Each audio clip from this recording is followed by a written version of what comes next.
உலகம் எண்ணற்ற ஆச்சரியங்களையும் அதிசயங்களையும் தனக்குள் புதைத்து வைத்திருக்கிறது. உலகம் என்பதிலேயே பல கருத்துகள் பேசப்படுகின்றன.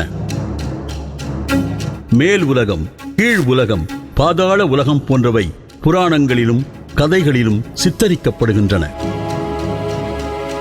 இவை உண்மையிலேயே இருக்கின்றனவா அல்லது வெறும் கற்பனையா என்பதையெல்லாம் இன்னும் யாராலும் அறுதியிட்டு சொல்ல முடியவில்லை.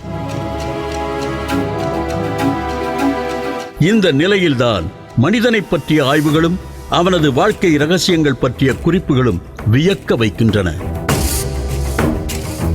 மனிதனுக்குள் இருக்கும் சக்திகள் இந்த உலகில் எல்லாவற்றையும் சாதிக்கும் திறன் கொண்டதாக கூறப்படுகிறது.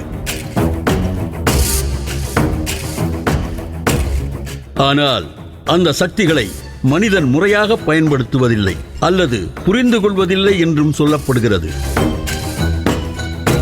அந்த வகையில் 7 விதமான சக்திகளை முறையாக செயல்படுத்தினால் அனைத்தும் சாத்தியப்படும் என்கிறார்